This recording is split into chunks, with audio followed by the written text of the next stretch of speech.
Hello friends, मैं हूं लक्ष्मी और लक्ष्मी फूड चैनल में आप सभी का स्वागत है। तो आज मैं आप सभी के लिए लेके आई हूं कद्दू और पोई साग की मसालेदार सब्जी की रेसिपी। तो चलते हैं कद्दू और पोई साग की मसालेदार सब्जी बनाने के लिए। तो यहाँ पर ही हम ले लिए हैं एक बड़े साइज के आलू, उसे हम छोटे छोटे टुकड़े में काट के ले लिए हैं। यहाँ पर ही हम ले लिए हैं कद्दू, तो ये 500 ग्राम से थोड़े से कम है।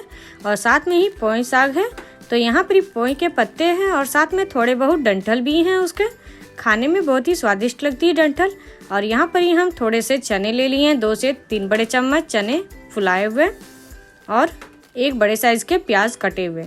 तो यहाँ पर ही हम सरसों तेल से बनाएंगे। तो यहाँ पर ही हम सबसे पहले 3 से 4 बड़े चम्मच सरसों तेल डाल देंगे। तेल को हम हल्का सा गर्म होने देंगे।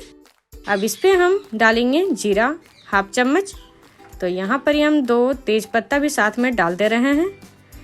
तो यहाँ पर तेज पत्ता और जीरा हल्की सी फ्राई हो गई है, तो इसमें अब हम डाल देंगे प्याज। तो ये हम बारीक काट के प्याज ले लिए हैं।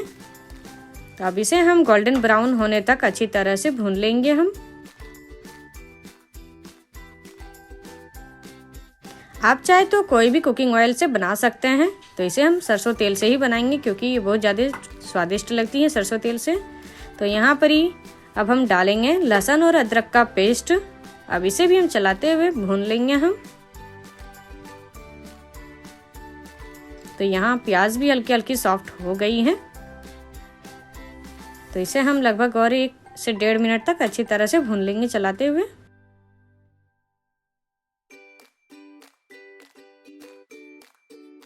तो यहाँ पर देखिए प्याज की कलर जो है वो गोल्डन ब्राउन हो गई है। अब इस पे हम डाल देंगे सारे सब्जी। तो यहाँ पर हम सबसे पहले आलू डालेंगे, साथ में इसमें हम कद्दू भी डाल देंगे।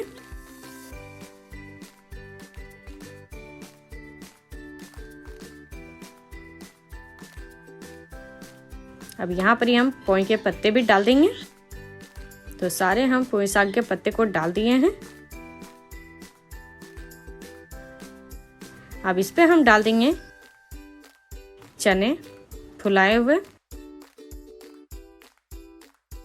अब इसे डाल के हम थोड़े से मिक्स कर लेते हैं। तो आप इस सब्जी में चाहे तो बिना प्याज लहसुन के भी बना सकते हैं। प्याज लहसुन के भी बिना बहुत ही स्वादिष्ट लगती है ये सब्जी। तो यहाँ पर ही हम अच्छी तरह से मिक्स कर लिए हैं। तो इसे हम चलाते हुए ही ऐसे ही भुनेंगे थोड़ी देर तक। तो यहाँ पर ही सब्जी अच्छी तरह से भुन के तैयार हो गई है। अब इस पे हम डालेंगे नमक 1 बड़ी चम्मच और साथ में हम हाफ चम्मच हम डाल देंगे इसमें हल्दी पाउडर। और फिर से इसे हम चलाते हुए अच्छी तरह से मिक्स कर लेंगे।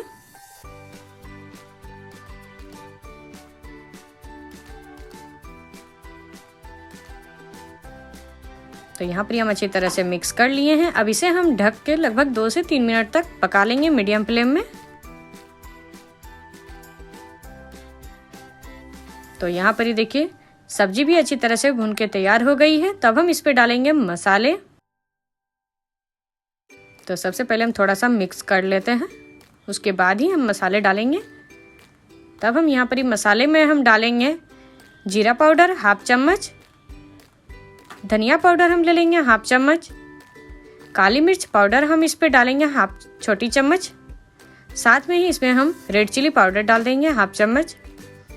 तो यहाँ पर हम सारे मसाले को ऐड कर दिए हैं। अब इसे हम चलाते हुए थोड़ी देर के लिए भून लेंगे हम सब्जी को, और मसाले भी अच्छी तरह से भुन जाएंगे। तो यहाँ पर ही अच्छी तरह से मसाले भुन के तैयार हो गए हैं। तब हम इस पे डालेंगे पानी। तो ये हम 1 गिलास के करीब हम इसमें पानी डाल दे रहे हैं। तो यहाँ पर ही अच्छी तरह से अब हम पानी डाल के मिक्स कर लेंगे थोड़ी सी। तो यहाँ पर ही पानी डाल के हम सब्जी को अच्छी तरह से मिक्स कर लिए हैं। अब इसे हम ढक के और हाई फ्लेम में हम 3 से 4 मिनट तक अच्छी तरह से पकने देंगे। और ये देखिए सब्जी पक गई है। तो इसे हम थोड़े से मिक्स कर लेते हैं। तब हम इस पे डालेंगे गरम मसाला 1 बड़े चम्मच और फिर से हम इसे चलाते हुए अच्छी तरह से मिक्स कर लेंगे।